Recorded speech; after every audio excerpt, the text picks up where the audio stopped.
الرجیم بسم اللہ الرحمن الرحیم الحمدللہ اللہ رب العالمین کا بے پایاں کرم اور احسان ہے۔ شب گزشتہ ہم نے نماز تراویح میں قرآن حکیم کے 16ویں پارے کی تلاوت اور سماعت کا شرف حاصل کیا۔ دعا ہے کہ رب کائنات جل مجدہ الکریم ہمارا پڑھنا سننا اپنی بارگاہ میں قبول و منظور فرمائے، ہماری غلطیوں کوتاہیوں سے وہ کریم صرف نظر فرمائے اور اسے ہمارے لیے، ہمارے والدین کے لیے اور ساری امت محبوب کے لیے مغفرت و بخشش اور ہدایت و نجات کا ذریعہ بنائے۔ 16ویں پارے کا آغاز سورہ کہف کی آیا نمبر 75 سے ہوتا ہے اور گزشتہ چند آیات سے اس سورہ مبارکہ میں ایک بڑا اہم ایمان افروز اور حکمت آمیز واقعہ شروع کیا گیا، جسے موسیٰ و خضر علیہم السلام کا واقعہ کہا جاتا ہے۔ اللہ کے پیارے پیغمبر سیدنا موسیٰ کلیم علی نبینا وعلیہ الصلاۃ والسلام حضرت خضر علیہ السلام کے پاس حاضر ہوتے ہیں اور قرآن نے ان کی ملاقات کا واقعہ بھی بڑا عجیب لکھا ہے۔ حضرت موسیٰ شاگرد اور ساتھی یوشع بن نون کے ساتھ اللہ کے اس بندے کی ملاقات کے لیے نکلتے ہیں جن سے ملنے کا حکم خود پروردگار نے انہیں دیا تھا۔ ساتھ میں کھانے کے لیے بھنی ہوئی مچھلی رکھ لیتے ہیں۔ حضرت موسیٰ علیہ السلام آرام کر رہے ہیں، یوشع بن نون دیکھتے ہیں اور حیران ہوتے ہیں کہ ایک مقام پر وہ مچھلی جو بھنی ہوئی تھی وہ زندہ ہو کر پانی میں دوبارہ مل جاتی۔ وہ بڑے حیران ہوتے ہیں، موسیٰ علیہ السلام کو بتانا بھول جاتے ہیں۔ پھر آگے سفر شروع ہو جاتا ہے۔ حضرت موسیٰ علیہ السلام جب تھکاوٹ کا شکار ہوتے ہیں، اپنے خادم سے یوشع بن نون سے کہتے ہیں کہ بھوک لگ رہی ہے، کھانا لاؤ کھایا جائے۔ تب انہیں یاد آتا ہے، عرض کرتے ہیں کہ موسیٰ کلیم معاف کیجئے گا، میں بھول گیا، وہ تو جہاں پچھلے مقام پہ ہم ٹھہرے تھے میں نے بڑا حیران کن منظر دیکھا کہ وہ بھنی ہوئی مچھلی زندہ ہو کر دوبارہ سے پانی میں چلی۔ حضرت موسیٰ علیہ السلام نے فرمایا اسی مقام کی تو ہمیں تلاش تھی، مجھے اللہ کی طرف سے بتایا یہی گیا تھا کہ وہیں پر اس بندہ خدا سے میری ملاقات ہوگی جنہیں میں ڈھونڈنے نکلا۔ واپس پلٹتے ہیں اور قرآن فرماتا ہے فَوَجَدَا عَبْدًا مِّنْ عِبَادِنَا، پھر وہاں ہمارے بندوں میں سے ایک بندہ انہیں ملا، عَلَّمْنَاهُ مِن لَّدُنَّا عِلْمًا، ہم نے اپنے اس بندے کو اپنی بارگاہ سے علم خاص عطا فرمایا۔ حضرت موسیٰ علیہ السلام جناب خضر سے قرآن حکیم نے نام ذکر نہیں کیا، ایک ہی پہچان بتائی، عَبْدًا مِّنْ عِبَادِنَا، ہمارے بندوں میں سے ایک بندہ۔ احادیث میں اور تفسیری روایات میں ان کا نام خضر ذکر کیا گیا ہے۔ آپ ان سے ساتھ رہنے کی استدعا کرتے ہیں۔ جناب خضر کہتے ہیں کہ آپ میرے ساتھ برداشت نہیں کر سکیں گے۔ حضرت موسیٰ وعدہ کرتے ہیں، جناب خضر شرط لگاتے ہیں کہ اگر میرے ساتھ چلنا ہے فلا تسألنی عن شیء، جب تک میں خود نہ بتاؤں آپ کوئی سوال نہیں کریں۔ حضرت موسیٰ اتفاق کرتے ہیں، فانطلقا، دونوں چلتے ہیں، ایک کشتی میں سوار ہوتے ہیں۔ حضرت خضر کشتی کا ایک پھٹا، ایک تختہ اکھیڑ دیتے ہیں۔ حضرت موسیٰ معترض ہوتے ہیں، جناب خضر وعدہ یاد دلاتے ہیں۔ حضرت موسیٰ پھر ان سے عہد کرتے ہیں کہ میں اب آئندہ سوال نہیں کروں گا۔ آگے چلتے ہیں، کچھ بچے کھیل رہے تھے، جناب خضر ان میں سے ایک بچے کو قتل کر دیتے۔ حضرت موسیٰ سے رہا نہیں گیا، پھر اعتراض کر دیا۔ جناب خضر پھر وعدہ یاد دلاتے ہیں، حضرت موسیٰ پھر عہد کرتے ہیں کہ آئندہ سوال نہیں ہوگا۔ پھر دوبارہ سفر شروع ہوتا ہے، ایک بستی میں وہ پہنچتے ہیں۔ موسیٰ و خضر علیہ السلام دونوں کو بھوک لگی ہے، بستی والوں سے کھانے کا کہا جاتا ہے، لیکن وہ ایسے کٹھور سخت دل تھے کہ وہ ان دونوں کے کہنے کے باوجود مہمانی سے انکار کرتے۔ اور جب وہاں سے نکلنے لگتے ہیں تو ایک دیوار دکھائی دیتی ہے جو ٹیڑھی ہوئی ہے اور گرنے کے قریب ہے۔ جناب خضر اس دیوار کو سیدھا کرتے ہیں۔ حضرت موسیٰ پھر اعتراض کرتے ہیں، جناب خضر فرماتے ہیں کہ اب ھذا فراق بینی و بینک، اب حجت پوری ہو چکی، میرا اور آپ کا آئندہ مزید آگے اکٹھا رہنا دشوار ہے۔ سأنبئک بتأویل ما لم تستطع علیہ صبرا۔ اب میں آپ کو بتاؤں گا کہ وہ تینوں کام جن پر آپ نے سوال کیا ان میں اصل حکمت کیا تھی۔ پھر حضرت خضر وضاحت کے ساتھ بتاتے ہیں کہ جس کشتی کا میں نے ایک تختہ اکھیڑا تھا وہ کشتی چند مسکینوں کی تھی، اور ان کا واحد ذریعہ روزگار یہ کشتی ہی تھی۔ جدھر کو وہ جا رہے تھے وہاں آگے ایک ظالم بادشاہ تھا جو ہر صحیح سالم کشتی کو غصب کر کے چھین کے قبضہ جما لیتا تھا۔ میں نے یہ تختہ اکھیڑ دیا کہ بادشاہ کے کرندے دیکھیں گے کشتی ٹوٹی ہوئی ہے، وہ اسے چھوڑ دیں گے، یہ مسکین اس کو چند کیل لگا کے دوبارہ اپنی روزی کا ذریعہ باقی رکھیں گے۔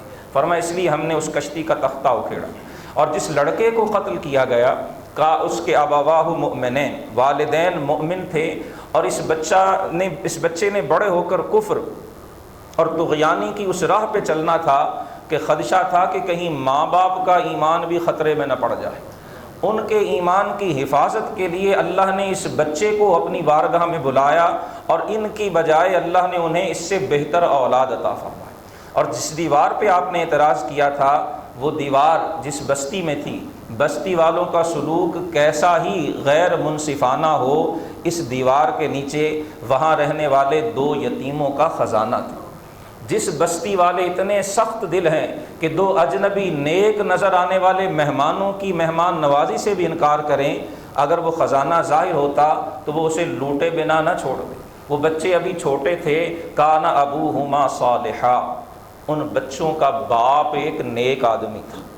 اور بعض مفسرین نے لکھا ہے کہ ان کا سگا باپ نیک نہیں تھا، بلکہ ان کی پشت میں 7ویں نمبر پر کوئی ایک نیک شخص گزرا تھا۔ اس ایک نیک شخص کی نیکی کی برکت سے اللہ نے 7 پشتوں کے بعد بھی ان کے خزانے کی حفاظت فرمائی۔ فرمایا وہ دیوار اس لیے میں نے سیدھی کر دی کہ جب بچے بڑے ہو جائیں گے اپنے خاندانی ذرائع سے انہیں اس خاندانی خزانے کا سراغ ملے گا تو وہ اسے نکال کر اپنے کام میں لا سکیں گے۔ اے موسیٰ علیہ السلام، یہ تفصیل ہے ان باتوں کی جن پر آپ صبر نہیں کر سکتے۔ مفسرین فرماتے اس واقعے میں اصل حکمت یہ ہے، اللہ پاک سمجھانا یہ چاہتا ہے کہ اس کائنات میں ہمارے ارد گرد بہت سے ایسے کام ہو رہے ہوتے ہیں جن کی اصل حکمت ہم پر آشکارا نہیں کی جاتی۔ کسی کی کشتی کا تختہ اکھڑتا ہے، ہمیں وہ تختہ اکھڑنا ظلم لگ رہا ہوتا ہے، زیادتی اور برا لگ رہا ہوتا ہے، لیکن اللہ کے علم میں ہوتا ہے کہ اس تختے کا اکھڑنا کشتی والوں کے لیے بہتر ہے۔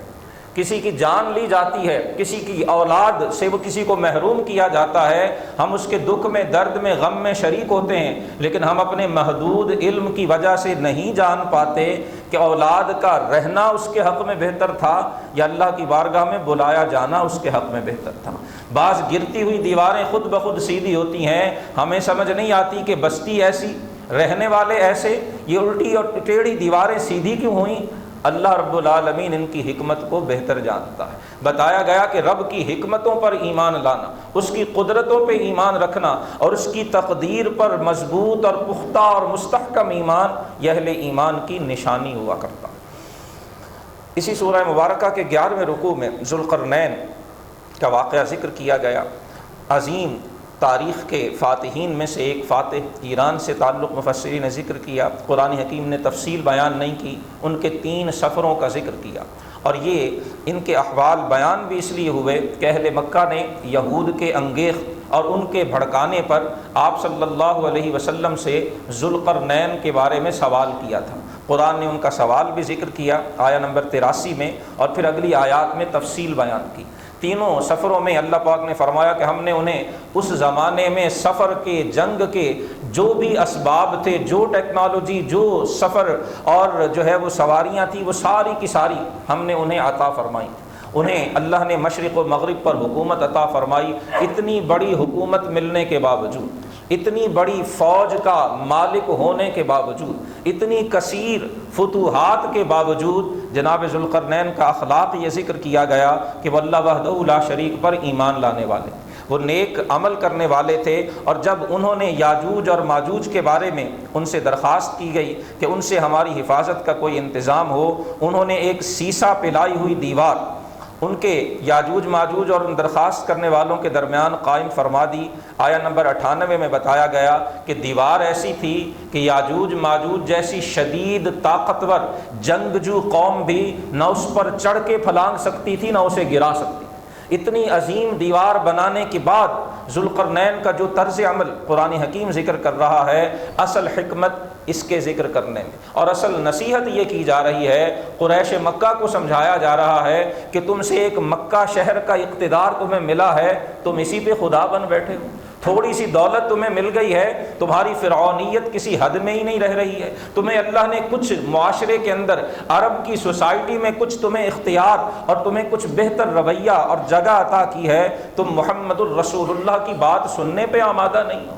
ذوالقرنین ہمارا وہ بندہ تھا جسے ہم نے اتنی حکومتیں، اتنی صلاحیتیں، اتنی سلطنتیں، اتنی فوج اور اتنے اسباب عطا کیے، اس کے باوجود انہوں نے وہ ایسی عظیم دیوار تعمیر کرنے کے بعد بھی کہا ھذا رحمۃ من ربی، اگر اس دیوار کی تعمیر پہ میں قادر ہوا ہوں تو یہ میرے رب کی رحمت ہے، یہ میری ٹیکنالوجی، یہ میری محنت، یہ میری صلاحیت، یہ میری منصوبہ بندی نہیں، یہ میرے رب کی رحمت ہے، یہ میرے رب کا کرم ہے۔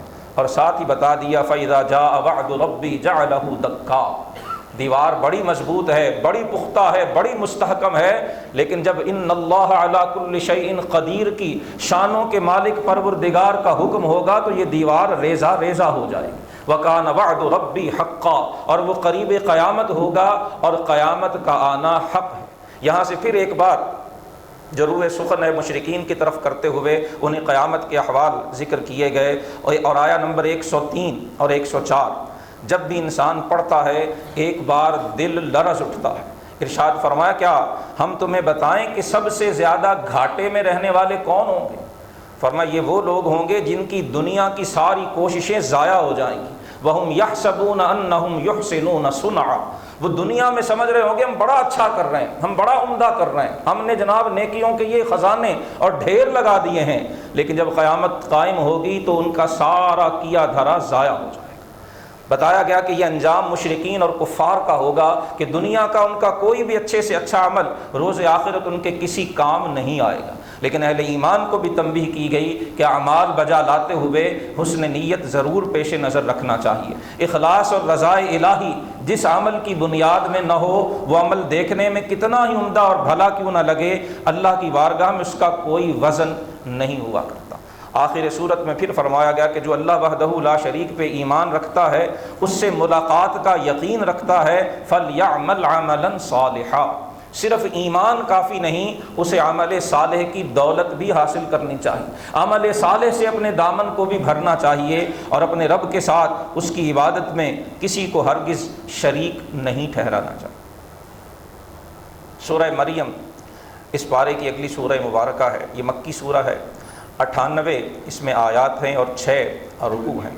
حروف مقطعات کاف ہا یا عین صاد سے آغاز ہوتا ہے، اور پہلے رکوع میں اللہ پاک نے اپنے بڑے پیارے محبوب بندے جناب زکریا علیہ السلام کی سرگوشیوں کا ذکر کیا ہے۔ جناب زکریا 100 برس کے قریب عمر ہو چکی ہے، اولاد نہیں ہے، اولاد کی خواہش دل کے اندر انگڑائیاں لیتی ہے، تڑپ موجود ہے، رات کی تاریکی میں اپنے رب سے سرگوشیاں کرتے ہیں۔ اذ نادا ربہ نداء خفیہ، رات کی تاریکیوں میں مصلے پہ سر رکھ کے اپنے رب سے مناجات اور سرگوشیاں، یہ وہ نعمت ہے کہ کائنات کا بڑے سے بڑا خزانہ بھی اس کا مقابلہ نہیں کر سکتا۔ جناب زکریا کا انداز دعا قرآن نے ہماری نصیحت کے لیے ذکر کیا۔ آپ اللہ کی بارگاہ میں عرض کرتے مولا میری ہڈیاں کمزور ہو چکی، الہی میرا سر سفید ہو چکا، وَلَمْ أَكُمْ بِدُعَائِكَ رَبِّ شَقِيًّا، مولا اتنی عمر گزر چکی کبھی ایسا ہوا نہیں کہ زکریا نے مانگا ہو اور تو نے دیا نہ۔ اللہ کی سابقہ نعمتوں کو یاد رکھنا۔ اولاد نہیں ہے لیکن کیا اولاد کے سوا اللہ نے کوئی نعمت نہیں دی؟ آج بدقسمتی ہماری یہ ہو رہی ہے کہ جو ایک چیز زندگی میں ہمارے پاس کم ہوتی ہے ہم سارا فوکس اس پہ کر لیتے ہیں، اور جو بے شمار اللہ کی نعمتیں ہمیں حاصل ہوتے ہیں ہم ان کا شکر ادا بھی نہیں کرتے۔ جناب زکریا نے سب سے پہلے اپنے رب کی سابقہ نعمتوں کا شکر ادا کیا، اور کیا خوبصورت، کیا بلیغ انداز ہے، قرآن کی بلاغت پہ بھی قربان جائیے اور جناب زکریا کے جذبہ شکر گزاری پہ بھی قربان جائیے۔ لم اکن بدعائک رب شقیا، مولا داڑھی اور بال میں سفید بال آ گئے، ایسا کبھی نہیں ہوا ہے کہ میں نے دعا مانگی ہو اور تو نے خالی لوٹایا۔ الہی میرا اولاد سے میں محروم ہوں، مولا مجھے اپنے بعد اپنے شریکوں کا ڈر ہے، مولا مجھے ایسا فرزند عطا فرما جو میرا اور آل یعقوب کا وارث ہو۔ صدق دل سے کی جانے والی دعائیں اللہ کے باب قبولیت پہ دستک دیا کرتی ہیں۔ ارشاد ہوا یا زکریا انا نبشرک بغلام، اے زکریا ہم آپ کو ایک فرزند عطا فرمائیں گے جن کا نام یحییٰ ہوگا، اور یہ نام بھی ہم نے اس سے پہلے کسی کو عطا نہیں کیا۔ جناب زکریا علیہ السلام اللہ کی طرف سے یہ مجدہ جاں فضا سن کر حیران ہوتے ہیں، اپنی حیرانی چھپا نہیں پاتے، عرض کرتے مولا وکانت امرأتی عاقرا وقد بلغت من الکبر عتیہ، الہی بیوی بانجھ ہو چکی ہے، میں بڑھاپے کی انتہا کو پہنچا ہوا ہوں، مولا اس عمر میں اولاد کیوں کرو؟ اور یہ ایک جملہ جو آیا نمبر 8 میں بتایا گیا، جب بھی زندگی میں کبھی ایسے موڑ پہ پہنچیں کہ یوں لگے کہ یہ کام ہونے والا نہیں، یہ مشکل کیسے ٹلے گی، یہ مصیبت کیسے دور ہوگی، جب کبھی شیطان نا امیدی کی طرف لے جائے، سورہ مریم کی یہ آیا نمبر 9 ایک بار کھول کے پڑھ لیجئے گا۔ اللہ پاک فرماتا ہے قال ربک هو علی ہین، اے زکریا آپ کہتے ہیں میں بوڑھا ہو گیا، بیوی بانجھ ہو چکی، زکریا اگر ایسا ہے تو پھر کیا ہوا، میرے لیے یہ کون سا مشکل ہے، ہوا علی ہین، بانجھ بیوی کو دوبارہ صاحب اولاد کر دینا، اتنے بڑھاپے میں تمہیں نعمت اولاد بخشنا میری قدرتوں کے لیے تو کچھ بعید نہیں، میں ان اسباب کا محتاج تو نہیں ہوں، میں ان ذرائع کا محتاج تو نہیں ہوں، میری قدرت تو کن فیکون ہے۔ قال ربک هو علی ہین، اے زکریا تمہارا رب کہتا ہے یہ میرے لیے آسان ہے۔ وقد خلقتک من قبل ولم تک شیئا، میں نے تو آپ کو بھی معدوم سے موجود کیا، آپ کو بھی میں نے زندہ جو ہے وہ زندگی بخشی اور آپ کو بھی پیدا کیا، جو رب آپ کو پیدا کر سکتا ہے وہ بڑھاپے میں آپ کو اولاد بھی عطا فرما سکتا ہے۔ جناب زکریا کو نشانی بھی بتا دی گئی، اسی کا ذکر پہلے رکوع میں کیا گیا، اور اس سورہ مبارکہ کا دوسرا رکوع یہ وہ رکوع ہے جو رسول اللہ صلی اللہ علیہ وآلہ وسلم کے عم ذات حضور مولا کائنات کے اخی مکرم جعفر ابن ابی طالب نے جب حبشہ کے دربار میں شہنشاہ نجاشی اور قریش کے گئے ہوئے ان نمائندوں کے سامنے پڑھا جو مسلمانوں کو حبشہ سے بھی نکلوانا چاہتے تھے، تو کتب تفاسیر اور احادیث میں ہے جناب جعفر سورہ مریم کی آیات پڑھ رہے تھے، اور نجاشی اور اس کے عیسائی پادری وہ سنتے جاتے تھے اور ان کی آنکھوں سے آنسو بہتے جاتے تھے۔ نہ معلوم اللہ نے جناب جعفر کی زبان میں کیا تاثیر رکھی تھی اور قرآن کے اندر کیا اثر آفرینی رکھی تھی کہ جو ان عیسائیوں کے دلوں پر بھی دستک دے گئی۔ آج کس کے پاس جعفر کی زبان ہے جو یوں سورہ مریم پڑھ سکے؟ کس کے پاس رسول اللہ کے عم زاد کی زبان ہے جو سورہ مریم کی یوں تلاوت کر سکے؟ اور کاش جس پروردگار نے نجاشی اور اس کے درباریوں کے دلوں کو قرآن کے لیے نرم کیا، اللہ ہمارے دلوں کو بھی قرآن کے لیے نرم کر دے، کبھی ہمارے دلوں پر بھی سورہ مریم کی وہ تاثیر ہو سکے جو نجاشی اور اس کے درباریوں کے دلوں پر ہوئی۔ جناب عیسیٰ روح اللہ علیہ السلام کے بارے میں یہودی ہر ہرزہ سرائی کیا کرتے تھے، آپ کو اللہ کا نبی ماننا تو بڑی بات، ایک شریف انسان ماننے پہ بھی آمادہ نہیں تھے، طرح طرح کے الٹے سیدھے الزامات جناب عیسیٰ علیہ السلام اور آپ کی والدہ طیبہ طاہرہ سیدہ مریم سلام اللہ علیہا پر لگاتے، اور دوسری جانب عیسائی تھے جو انہیں خدا کا بیٹا قرار دیا کرتے تھے۔ قرآن حکیم نے اس افراط و تفرید کے درمیان یہودیوں کی ان گستاخیوں اور عیسائیوں کی ان حد سے تجاوز کے درمیان جناب عیسیٰ علیہ السلام کے بارے میں جو کلمہ حق تھا وہ بیان فرما دیا۔ فرمایا وہ اللہ کے عظیم بندے اور رسول ہیں، کواری مریم سے اللہ پاک نے انہیں اپنی قدرت کے اظہار کے لیے بغیر باپ کے پیدا کیا۔ ذالک عیسیٰ ابن مریم، یہ عیسیٰ ابن مریم ہیں، اللہ کے بندے ہیں، اللہ کے رسول ہیں، نہ خدا ہیں اور نہ خدا کے بیٹے ہیں، اللہ کی ذات اولاد سے پاک ہے۔ یہی کلمہ حق ہے۔ جب جناب جعفر نے نجاشی کے دربار میں یہ آیات پڑھی، نجاشی نے زمین سے ایک تنکا اٹھایا اور تنکا پکڑ کے کہا خدا کی قسم ہے جو عیسیٰ علیہ السلام کے بارے میں آپ کہتے ہیں، حضرت عیسیٰ علیہ السلام اس تنکے برابر بھی اس سے زیادہ نہیں ہے۔ آپ کی شان وہی ہے جو آپ نے بتا دی ہے۔ مشرکین کا وفد ناکام و نامراد ہوا اور مسلمان وہاں امن و اطمینان سے رہتے رہے۔ اسی سورہ مبارکہ کے تیسرے رکوع سے اللہ تعالیٰ نے جناب ابراہیم علیہ السلام کا ذکر تفصیل سے کیا، اس کے بعد حضرت اسماعیل علیہ السلام کا، حضرت ادریس کا اور دیگر انبیاء سابقین کا ذکر کرنے کے بعد فرمایا یہ اللہ کے وہ بندے تھے جو رب کی آیتیں پڑھا کرتے تھے، اس کی بارگاہ میں روتے ہوئے سجدے میں گر جایا کرتے تھے۔ فخلف من بعدہم خلف، فرمایا ان عظیم لوگوں کی اولاد میں پھر کچھ ایسے لوگ ہوئے اضاعوا الصلاۃ، جنہوں نے نمازیں ضائع کر دی، واتبعوا الشہوات، اور اپنی خواہش کی پیروی کرنے لگ گئے۔ جو جی میں آیا وہ کرنا ہے، جو دل کرتا ہے وہ کرنا ہے۔ اللہ کا قرآن کیا کہتا ہے، رسول اللہ کا فرمان کیا کہتا ہے، شریعت کا حکم کیا ہے، دین کا تقاضا کیا ہے، انہیں اس سے کچھ لینا دینا نہیں۔ انہوں نے اپنی مرضی پہ اپنی منمانی پہ عمل کرنا ہے۔ اللہ فرماتا ہے جنہوں نے یہ وتیرہ حیات بنا لیا فسوف یلقون غیا، پھر ایسے بد نصیبوں کا ٹھکانہ جہنم ہوگا۔ بتا دیا کہ مشرکین تم صرف اسی پہ فخر کرتے ہو کہ ہم اولاد ابراہیم ہیں، تمہیں اس سے بھی غرض نہیں کہ ابراہیم علیہ السلام کے عقائد کیا تھے، ابراہیم علیہ السلام کے اعمال کیا تھے، ان کا اخلاق کیا تھا۔ عقائد، اعمال، اخلاق کسی حوالے سے جناب ابراہیم سے تمہیں ادنا سی مناسبت بھی نہیں ہے۔ صرف اولاد میں ہونا تمہاری نجات کے لیے کافی ہوگا، یہ تمہاری خام خیالی ہے، یہ تمہاری غلط فہمی ہے، تمہارا انجام اللہ کی طرف سے بھڑکائی ہوئی جہنم ہوگی۔ ہاں جو توبہ کر لے، ایمان لے آئے، نیک عمل کرے، فرمایا وہ جنت میں داخل کیا جائے گا اور اللہ کسی پر ظلم نہیں کرے گا۔ اسی سورہ مبارکہ میں بتایا کہ اللہ پاک نے مشرکین قیامت کے اور مرنے کے بعد دوبارہ زندہ کیا جانے کا انکار کرتے تھے۔ رب العزت جل وعلا نے فرمایا اولا یذکر الانسان انا خلقناہ من قبل ولم یک شیئا، یہ وہ دلیل ہے جو قرآن بار بار دیتا ہے۔ جسے بھی مرنے کے بعد قیامت کے وقت دوبارہ زندہ کیے جانے پہ اعتراض ہے، کسی قسم کا کوئی کنفیوژن ہے، اس دلیل میں غور کر لے۔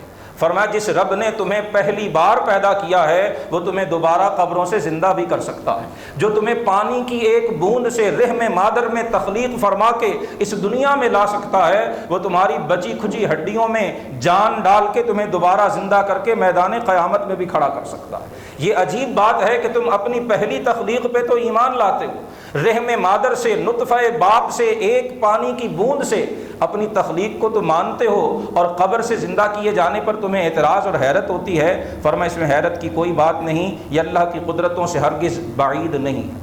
اہل کفر و شرک کا انجام اور اہل ایمان کا جو آخرت کے اندر بہترین ٹھکانہ ہوگا، دونوں کا ذکر کیا گیا، اور سورہ مریم کی آخری آیت میں پھر جھنجھوڑا گیا کہ ان سے پہلے جو آج اپنی دولت کے زعم میں، اپنے اقتدار کے زعم میں، اپنے قبیلے کی برتری کے زعم میں اللہ کی وحدانیت کے منکر ہوئے بیٹھے ہیں، کیا بھول گئے کہ ان سے پہلے ہم نے کتنی قومیں ہلاک کر ڈالی، کتنی بستیاں ہلاک کر دیں جو دولت میں بھی ان سے بڑھ کر تھے، طاقت میں بھی ان سے بڑھ کر تھے، تعداد میں بھی ان سے بڑھ کر تھے۔ آج ان کا نام و نشان تک مٹ چکا ہے۔ جیسے وہ مٹ گئے تم نے بھی مٹنا ہے، باقی وہی رہے گا جو اللہ وحدہ لا شریک سے جڑ جائے۔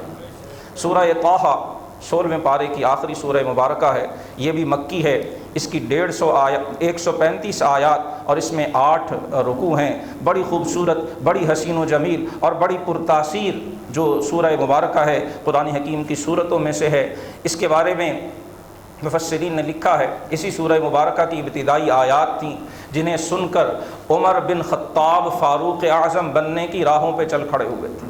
یہ قرآن کی تاثیر تھی جو خطاب کے بیٹے کو کھینچ کے رسول اللہ کے قدموں میں لے آئی تھی۔ آپ نے یہی آیات سنی تھی اور دل سے کفر اور شرک کے اندھیرے چھٹ کر توحید کا نور آپ کے سینے میں جگمگانے لگا تھا۔ اللہ پاک نے ابتدا میں اپنی قدرتوں کا ذکر کیا اور پھر تفصیل کے ساتھ جناب موسیٰ علیہ السلام کے احوال بیان فرمائے۔ بتایا گیا مشرکین اور کفار کو کہ تم فرعون سے بڑے بادشاہ نہیں ہو، تمہاری حکومت، تمہاری سلطنت، تمہاری دولت، تمہارا جاہ و اقتدار فرعون سے بڑا نہیں ہے۔ فرعون اپنے تمام تر حشم و جاہ کے باوجود رسوا ہوا، اللہ کے نبی کی دشمنی اور مخالفت کی وجہ سے نمونہ عبرت بنا دیا گیا۔ اگر تم باز نہیں آؤ گے تو تمہارا انجام بھی مختلف نہیں ہوگا۔ اہل ایمان کو تسلی دی گئی کہ جس رب نے جناب موسیٰ و ہارون کو تنے تنہا فرعون پر جو ہے فتح اور نصرت عطا فرمائی تھی، وہ تمہیں بھی اہل مکہ کے خلاف فتح و نصرت سے نوازے گا۔ شرط یہ ہے کہ اسی استقامت سے رب کی راہ پہ چلتے رہو، کامیابی تمہارے قدم چوم لے۔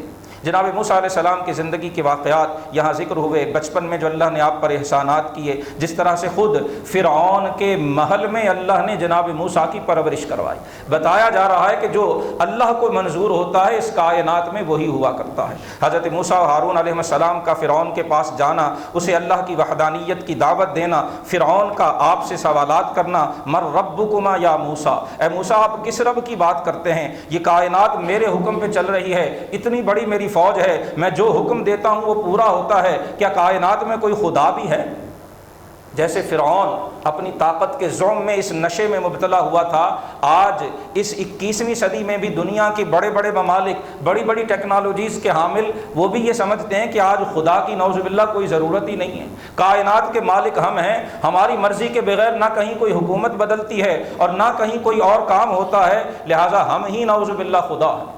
جناب موسیٰ سے جب یہ سوال فرعون نے کیا تھا، آپ نے فرمایا ربنا الذی اعطی کل شیء خلقہ ثم ہدی، میرا رب وہ ہے جو ساری کائنات کا پیدا کرنے والا ہے، اس نے ہر چیز کو پیدا بھی کیا ہے اور ہر چیز کو اس کی ضرورت کے اسباب بھی عطا فرمائے ہیں۔ فرعون پوچھنے لگا پہلی قوموں کا کیا ہوگا؟ اتنی قومیں پہلے آئیں، دنیا سے چلی گئیں، ان کا انجام کیا ہوگا؟ جناب موسیٰ فرماتے ان کا علم میرے رب کے پاس ایک ایسی کتاب میں ہے جس میں کوئی تبدیلی نہیں ہو سکتی ہے، میرا رب بھولنے سے بھی پاک ہے اور میرا رب راہ راست سے ادھر ادھر ہونے سے بھی پاک ہے، ساری کائنات اسی کی مرضی کے مطابق رواں دواں ہے، اس نے تمہارے اور تمہارے چوپایوں سب کے لیے رزق پیدا کیا ہے، ان فی ذالک لآیات لأولی النہی، فرمایا اس میں عقل والوں کے لیے نشانیاں ہیں۔ جادوگروں کے ساتھ مقابلے کا ذکر کیا گیا، جادوگروں کا جناب موسیٰ و ہارون علیہ السلام کے رب پر ایمان لانے کا ذکر کیا گیا۔ فرعون جادوگروں کو ڈراتا ہے میں تمہیں سخت سزائیں دوں گا، سولی دوں گا، جان لے لوں گا اگر موسیٰ و ہارون پر ایمان لائے، لیکن قرآن فرماتا ہے کہ ایمان جب کسی دل میں ایک بار گھر کر جاتا ہے، پھر فرعون وقت دھمکیاں بھی دے تو وہ اپنا ایمان چھوڑنا قبول نہیں کرتے۔ ان جادوگروں نے جو چند گھنٹے قبل تک موسیٰ علیہ السلام سے مقابلے کے لیے آئے تھے، مشرک تھے، کافر تھے، جادوگر تھے، لیکن جب عصائے موسوی کو اپنا اثر دکھاتے ہوئے دیکھا، سمجھ گئے کہ یہ عصا یہ کسی جادوگر کا عصا نہیں ہو سکتا ہے، سجدے میں گر کے ایمان لے آئے۔ جب فرعون نے دھمکیاں دیں، قرآن نے جو ان کا جواب ذکر کیا ہے یہ ہر اس شخص کو ضرور پڑھنا چاہیے جسے آج اپنے ایمان کی وجہ سے کسی فتنے اور کسی مصیبت کا سامنا ہو۔ جادوگروں نے کہا تھا انما تقضی هذه الحیات الدنیا، اے فرعون تو کیا کر لے گا؟ یہ زندگی لے لے گا، یہ جان لے لے گا، یہ ہماری دنیا، اسے صرف تو ختم کرے گا، اسے ختم کر ڈال۔ ہم اپنے رب کی قدرت کی نشانیاں دیکھنے کے بعد اس پر ایمان لانے سے پیچھے ہٹنے والے نہیں۔ سامری کا واقعہ بیان ہوا، جیسے اس نے بنی اسرائیل کو گمراہ کیا، ان کے لیے ہوئے سونے سے بچڑا بنا کر اسے ان کی عبادت جو ہے وہ بچڑے کی عبادت کی دعوت دی۔ بنی اسرائیل جناب موسیٰ علیہ السلام کے کوہ طور پر تشریف لے جانے کی وجہ سے اس کے پیچھے لگ گئے۔ حضرت موسیٰ علیہ السلام واپس تشریف لائے، انہیں بچڑے کی پرستش سے روکا، اس بچڑے کو جلا کر خاکستر کر ڈالا۔ سامری سے پوچھا کہ تو نے یہ کیا ڈرامہ کیا؟ سامری نے کہا کہ جب جناب جبریل آئے تھے، جو تفاسیر میں ذکر کیا گیا، جہاں ان کا گھوڑا قدم رکھتا تھا میں نے دیکھا وہاں پر گھاس اگاتی ہے، میں نے وہاں سے ایک مٹھی مٹی کی لے لی اور میں نے یہ بچڑا بنا کر اس کے منہ میں ڈال دی، اس بچڑے میں سے بھی آواز آنا شروع ہو گئی تھی۔ جناب موسیٰ علیہ السلام نے اس کو جو ہے اس کے عبرتناک انجام کی وعید بھی سنائی اور اس بچڑے کو جلا کر خاکستر کر ڈالا اور بنی اسرائیل سے بتایا کہ تمہارا رب اللہ ہے جو وحدہ لا شریک ہے، اس کے علاوہ کوئی اور عبادت کے لائق نہیں۔ اسی سورہ طٰہٰ کے آخر میں اہل ایمان کو ان کی ذمہ داریاں پھر یاد دلائی گئیں۔ ارشاد ہوا وَأْمُرْ أَهْلَكَ بِالصَّلَاةِ، اپنے گھر والوں کو نماز کا حکم دیجئے، وَاصْطَبِرْ عَلَيْهَا، خود بھی اس پر استقامت قائم رکھیے، خود بھی استقامت کے ساتھ نماز کی پابندی کرتے رہیے۔ لَا نَسْأَلُكَ رِزْقًا، ہم تم سے رزق نہیں مانگتے، نحن نرزقک، ہم تمہیں رزق دیتے ہیں۔ اللہ نے دنیا میں ہمیں صرف دولت کمانے کے لیے نہیں بھیجا، جو بدقسمتی سے آج ہم سمجھ بیٹھے ہیں، اس دولت کمانے کے چکر میں ہم اپنے رب کو بھی بھلا بیٹھے ہیں۔ اللہ پاک واشگاف لفظوں میں فرماتا ہے کہ لا نسألک رزقا، ہم نے تمہیں اس لیے نہیں بھیجا کہ ہم دولت نہیں کما سکتے تھے، تمہیں بھیجا ہے کہ تم دولت کما کے ہمیں پیش کرو، ہمیں تمہاری دولت اور رزق کی ضرورت نہیں۔ نحن نرزقک، ہم ساری کائنات میں رزق بانٹنے والے ہیں۔ والعاقبۃ للتقویٰ، اور اچھا انجام وہ صرف اور صرف پرہیزگاروں کے حصے میں آئے۔ دعا ہے کہ اللہ سبحانہ و تعالی قرآن حکیم کی ان آیات بینات کا صدقہ ہمیں رمضان کے بعد بھی نماز کی پابندی کی توفیق عطا فرمائے، ہمیں رمضان کے بعد بھی قرآن حکیم کی تلاوت کی توفیق عطا فرمائے، اور ہمیں رمضان کے بعد بھی مجالس خیر میں حاضر ہوتے رہنے کی توفیق عطا فرمائے۔ وآخر دعوایا ان الحمد للہ رب